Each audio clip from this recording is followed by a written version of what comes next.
The rain had turned the asphalt into a mirror, reflecting red and blue strobes that pulsed like a heartbeat gone wrong. Maya Thompson tightened her grip on the trauma bag as the ambulance doors swung open. The call had come in frantic, possible cardiac arrest, middle-aged male, gas station off Route 9. She moved fast, muscle memory guiding her, breath steady, eyes sharp. She barely made it 3 steps before a voice cut through the sirens. "Hey, you, stop right there."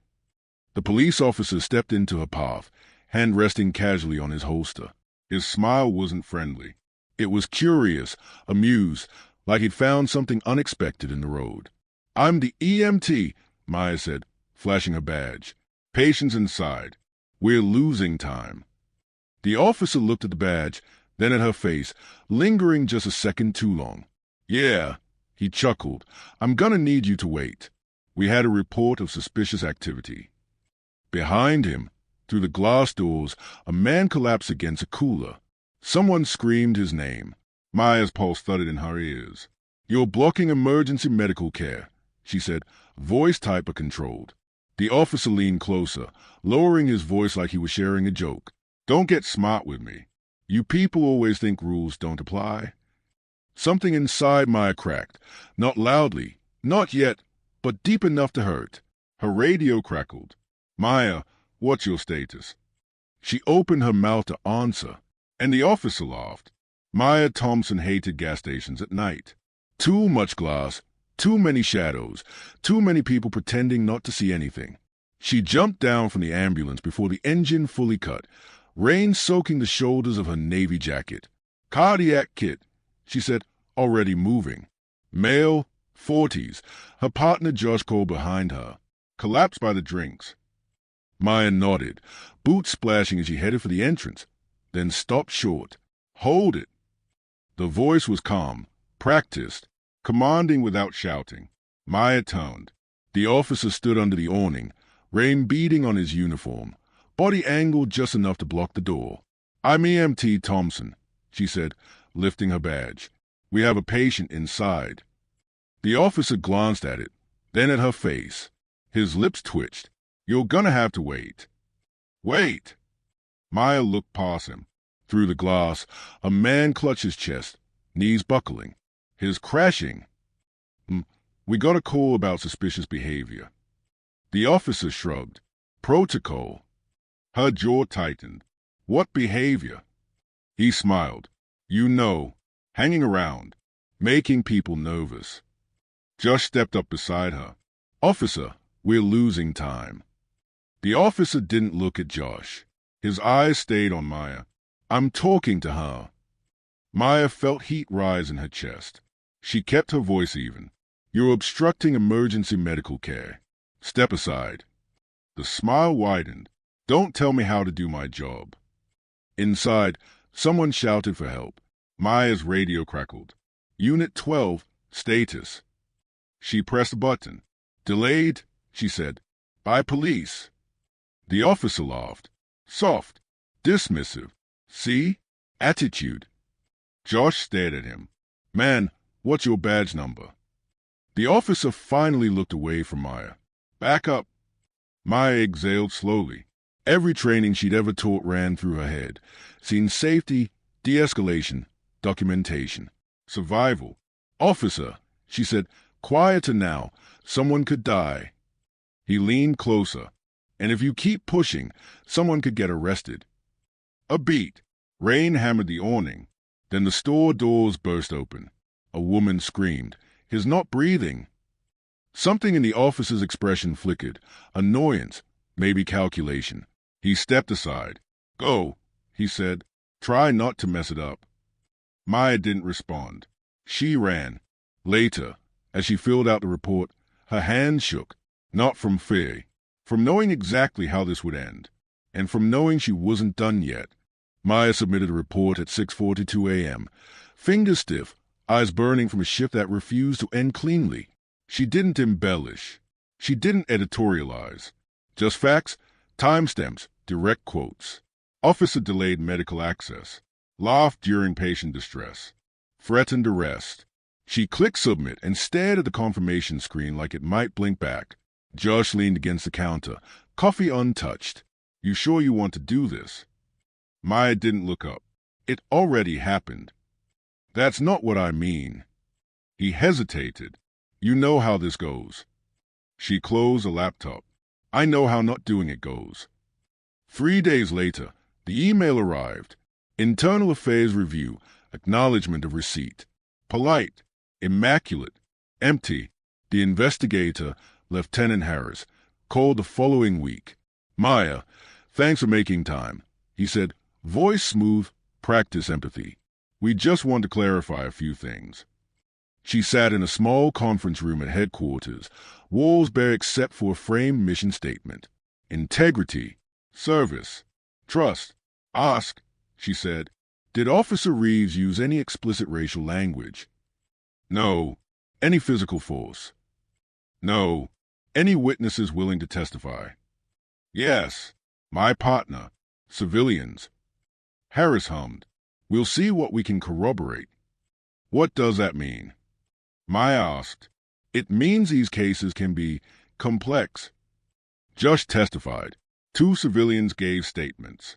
Bodycam footage existed, but only partial audio. Weeks passed. At the station, the air changed. Conversation stopped when Maya walked in. A senior EMT pulled her aside. You might want to let this go. Why? Because departments remember who makes noise. At home, her mother listened quietly, hands folded.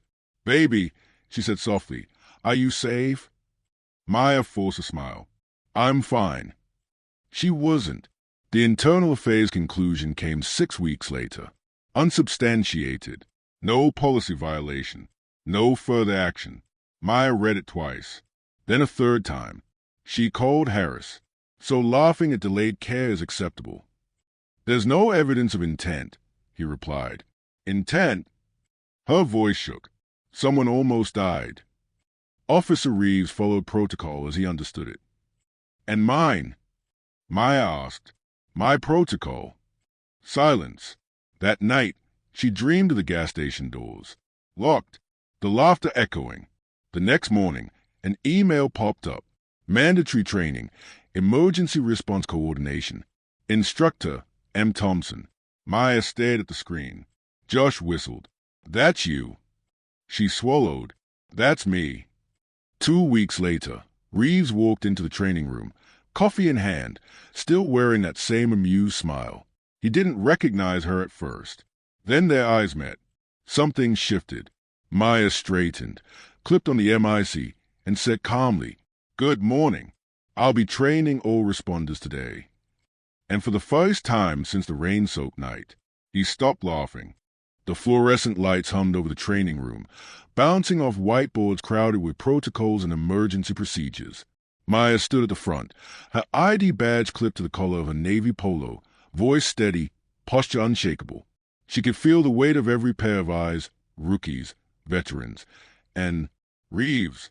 He leaned casually against the wall, coffee in hand, scanning the roster. M. Thompson, he said, curiosity in his tone. I don't recall. Maya held his gaze without flinching. Yes, that's me. Today, you'll be reviewing emergency triage, CPR protocols, and scene de-escalation. She gestured toward the mannequins. Let's start with patient stabilization. Hands on. He smirked faintly, moving toward the front. I've done this 100 times. Then follow my instructions, she replied. Her tone didn't invite argument. The first exercise was simple, a simulated cardiac arrest in a crowded apartment. Reeves went first, confidently pushing on the mannequin. Maya watched the rhythm, timing his compressions. Your depth is off by 2 centimeters, she said calmly. You're causing unnecessary trauma. Try again. His smirk faltered. I'm experienced. Experience doesn't replace technique, she said, eyes sharp. Precision saves lives. He glared, and the room stiffened, sensing tension. But Maya didn't break. Every correction was clinical, every instruction delivered with authority. Later, a scenario escalated, a patient exhibiting aggressive behavior in a mental health crisis. Reeves hesitated, unsure of his usual command style. Maya guided him through de-escalation, explaining verbal cues, posture, and safety margins. "You need to listen," she said, voice cutting through the hum of fluorescent lights. "Your badge doesn't grant insight. Training does." Reeves' jaw tightened. His pride bristled, but he obeyed. By lunch, the class had rotated through multiple simulations, each more intense. Maya noticed him watching her, noting not only the corrections but her composure. No one else in the room could challenge him like this without fear. At the end of the day, she dismissed the class. Reeves lingered, coffee in hand, quiet. You run a tight room," he said. Maya smiled faintly, neutral but firm. "I run it to save lives, not egos." He looked down at the floor, a flicker of unease passing across his features. As she packed her bag, Maya realized this was just the beginning. Every eye in that room had witnessed authority being questioned, skill prevailing over rank, and Reeves had no idea what was coming next. Maya didn't go home that night. She drove past the same gas station from weeks ago, neon flickering on wet asphalt, memories sharp as broken glass. She pulled over, staring at the closed doors, the faint echo of Reeves's laugh still vibrating in her chest. Something about that laugh had lodged itself in her mind. Not just him, but the system that let it happen. The dismissal, the polite bureaucracy, the unspoken warnings from colleagues. She needed perspective. She needed proof. The next morning, she called Terrence, a fellow Black EMT she trained with years ago. He picked up on the second ring. "Maya, you okay?" Terrence's voice carried the warmth of familiarity, but underlined with concern. "I'm processing," she said. "Do you have time today?" 2 hours later, they sat in a quiet diner, the smell of coffee and fried dough thick in the air. Maya pulled out her notebook, scribbled dates, incidents, and notes from colleagues. "I've been collecting similar experiences," Terrence said, leaning in. "This isn't just Reeves. It's a pattern. Officers delaying us, questioning our authority, dismissing our calls. It's systemic." Maya's hands gripped her mug. "Every single time we follow protocol, someone's intent is questioned. Every single time we try to escalate, the system closes ranks." Terrence nodded. "We're not just reporting incidents. We're documenting patterns, evidence. That's how change starts." They spent the afternoon talking to other Black responders, paramedics, dispatchers, nurses. Each story mirrored her own. Casual microaggressions, blocked access, unacknowledged authority. Some involved physical intimidation. Others, subtle comments, laughs, sighs meant to belittle. By evening, Maya's notebook overflowed with names, dates, and testimonies. Her initial confrontation with Reeves had been a single thread. Now it was a tapestry of injustice woven across months and years. Driving home, she passed the city's courthouse, lights glowing, silent. She thought of the internal affairs report, polite, empty, dismissive, unsubstantiated. Her phone buzzed. A notification. The body cam footage of the gas station incident had leaked online. She paused, stomach tightening. People were watching. People were noticing. Maya clenched the wheel. "Not enough," she muttered under her breath. "Not nearly enough." Her reflection in the rearview mirror stared back, tired, resolute, and aware that a fight was no longer personal. It was systemic. Outside, rain began again, drumming against the windshield like a countdown. The world hadn't changed yet, but Maya had begun mapping its fractures. The video appeared on a news feed just after midnight, the gas station footage, shaky at first, then stabilized. Maya froze as a grainy bodycam captured every moment, every word, every laugh, every pause. Reeves's chuckle rang out, unmistakable and cruel, cutting through the chaos like a scalpel. Her hands shook. This was proof, undeniable, visceral. "Jesus," Josh muttered behind her shoulder, watching over the screen. "It's worse than we thought." Maya nodded, jaw tight. "Not worse. True." The clip quickly spread, shared on social media and community forums. Comments ranged from outrage to disbelief. Many called for immediate action. Others defended Reeves, claiming he was just doing his job. Maya didn't care about comments. She cared about the reality behind the laughter. Someone's life almost lost, Someone's authority belittled the systemic protection of bad behavior. By morning, the department was in defensive mode. Emails, internal memos, and muted statements poured in. The press wanted interviews, and higher-ups demanded damage control. Reeves walked through the station, trying to appear nonchalant, coffee in hand, but the atmosphere had shifted. Colleagues avoided eye contact. New recruits whispered. Even the chief assistant shot him a look that carried the weight of every complaint filed and ignored. Maya entered the break room, eyes steady. "You're trending," Josh said quietly. "I didn't ask for this," she replied. "No, but it's happening.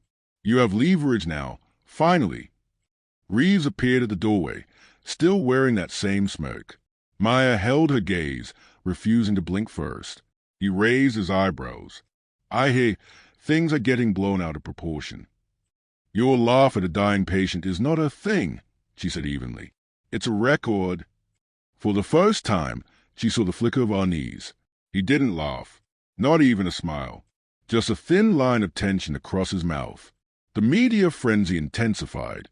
Local stations aired the video repeatedly, each replay emphasizing the moment he chuckled while a man struggled to breathe. Online forums erupted with commentary, emergency responders, legal analysts, community advocates. Maya's phone rang constantly. Calls from colleagues, journalists, and civil rights organizations. She answered selectively, careful with every word. By midweek, the chief called an emergency meeting. Reeves sat rigid in the corner, avoiding her gaze. The room smelled of coffee, paper, and tension. "Everyone," the chief began, voice measured. "We need to discuss the gas station incident. Public perception is critical." Maya raised her hand. "Critical," she said. "It's life or death. It's protocol. It's accountability." Reeves shifted uncomfortably in his chair. For the first time, his authority felt hollow. Her phone buzzed again. Another news outlet wanted an interview. Maya ignored it. She wasn't done gathering evidence. Not yet. Outside, the rain began anew, pattering on the asphalt. Each drop felt like a countdown, time passing, truth surfacing, and finally, the reckoning inching closer. The laughter that had haunted her for weeks now belonged to everyone who could see it. The public, her colleagues, Reeves himself, and she intended to make sure they remembered it forever. The Civilian Review boardroom smelled like polished wood and stale coffee. Maya sat at the witness table, hands folded over her trauma bag, eyes trained on the officers and board members seated before her. Reeves sat across the room, stiff-backed, coffee untouched, clearly aware that this wasn't just another procedural exercise. The board chair cleared his throat. "Ms. Thompson, please recount the events at the gas station on March 14th. Maya inhaled, steadying herself. "We responded to a cardiac arrest at the gas station on Route 9. Upon arrival, Officer Reeves blocked access to the patient. I identified myself as an EMT. He laughed at my presence and the patient's condition, delaying treatment." Reeves shifted in his seat. The corners of his mouth tightened. "Can you specify what you mean by laughed?" one board member asked. She nodded, a mocking, dismissive laugh. He leaned close, lowered his voice, and said, "Don't get smart with me. You people always think rules don't apply." Murmurs ran through the room. Reeves' lawyer interjected. "Objection, Chair. This is inflammatory and prejudicial." "Overruled," the chair said firmly. "Ms. Thompson, please continue." Her voice remained controlled, calm, but her eyes burned. The delay was critical. The patient's condition worsened. My partner and bystanders witnessed the interaction. There's body cam footage confirming these events. Reeves leaned back, fingers tightening around his chair's armrests. He glanced at the footage on projector, the room silent except for the hum of the projector and the soft buzz of ventilation. "Officer Reeves," the board chair said, turning toward him, "your response to the arrival of medical personnel." He swallowed. I followed protocol." "Protocol?" Maya asked, voice steady but piercing. "Blocking trained EMTs from a patient in distress." The board member scribbled notes, eyes flicking between the video and Reeves. "Did you consider the patient's safety in that moment?" He hesitated. I thought I was maintaining scene security. Maya leaned forward slightly. Security does not justify obstruction. People could have died because of your amusement and disregard. Another board member raised an eyebrow. And this wasn't an isolated incident, Ms. Thompson. You've gathered similar complaints. Yes, she said. She laid out names, dates, and descriptions. The pattern was undeniable. Each report was concise, factual, corroborated by multiple witnesses. Every detail reflected casual, institutionalized disrespect, microaggressions, delay of care, undermined authority. The lawyer spoke again. Ms. Thompson, are you implying a racial motive? Maya's gaze never wavered. I'm implying systemic bias. Officer Reeves' actions followed a pattern observed not only by me, but by many black first responders. It's evident in reports, in behavior, in dismissive attitudes. The impact is the same regardless of whether he admits it. Reeves' jaw clenched. He opened his mouth to respond, but the chair interrupted. This board is concerned with factual accountability, Officer Reeves, not defense narratives. Maya's testimony concluded. She sat back, shoulders tense, pulse steadying. Outside, a camera flash from the press room pressed against the window like a heartbeat. The board deliberated, going over her evidence, witness statements, and video footage. Reeves was questioned, defensive, unable to justify the casual amusement that had endangered a life. Hours later, the room emptied except for Maya, Reeves, and the board chair.